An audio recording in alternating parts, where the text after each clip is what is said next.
Hey guys, it's Scott here from Horse Racing Daily, and tonight we're going to talk about Tax as a Belmont Stakes win contender. And he started out last year racing September at Churchill, got second by half a length in a $30,000 maiden claiming race, then came back on October 21st in a $50,000 maiden claiming race, got first by 2 lengths. Then he was claimed out of that race by Danny Gargan, who's a very good claiming trainer. If you follow the New York circuit, you know he's one of the better claiming trainers up that way. Well, almost a little over a month after he got him, he went from maiden claiming to the Remsen Stakes. So that should have been viewed as a positive sign when somebody like Danny Gargan pulls somebody from maiden claiming and sends them right up to the Grade 2 Remsen Stakes.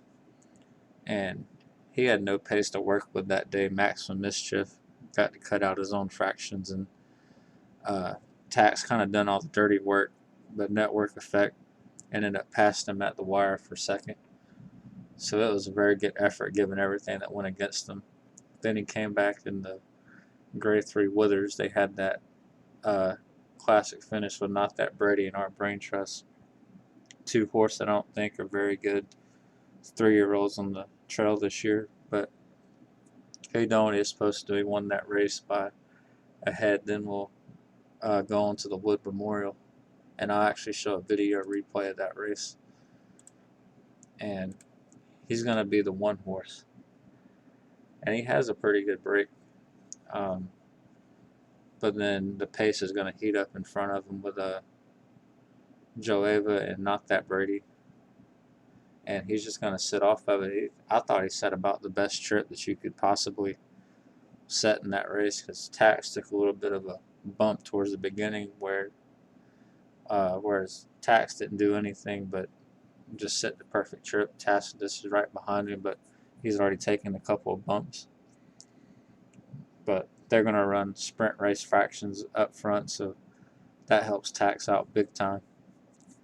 And when they start coming around the turn in just a minute, it looks like Tax might potentially win, but he just lets Tacitus run right by him basically, and they kind of battle it out, but you can clearly tell that Tacitus is the more superior horse out of the two. But you'll start seeing these two front runners start coming back to the field. They're basically done at this point. They went way too fast up front. And here comes Tax and Tacitus right now. And looks like Tax has to jump. He's ahead of Tacitus by about 2, maybe 3 lengths.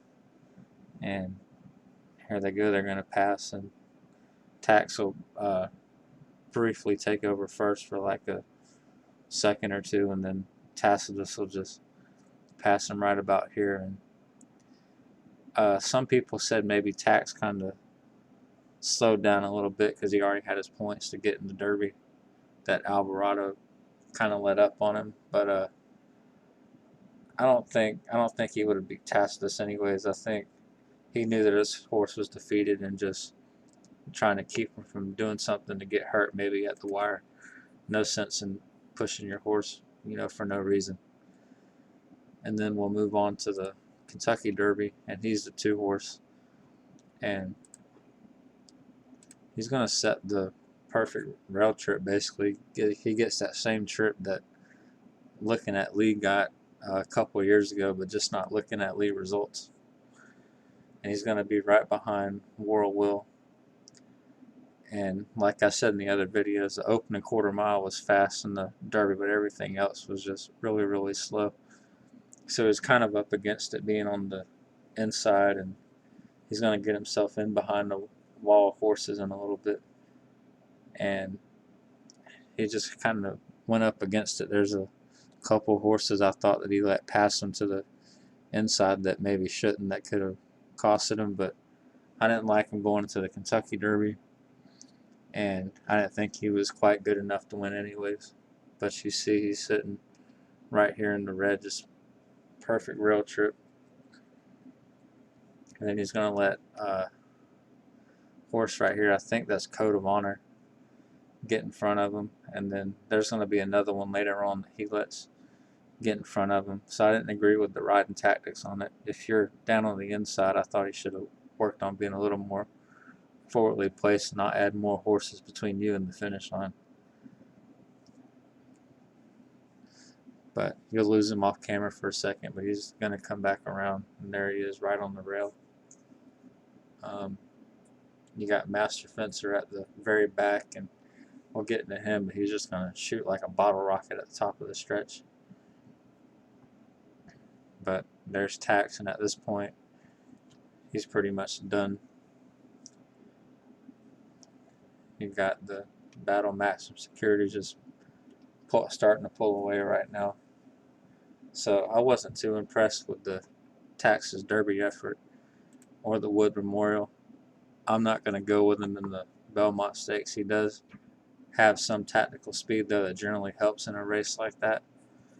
So keep that in mind. But I think that he ran his best races already at the Remsen and the Withers and the Wood Memorial. So I don't think he's got any more forward moves in him, I would say. So that's my take on him, guys. I'm not going to play against him, and I really don't think he's going to win the Belmont Stakes. Thanks, guys.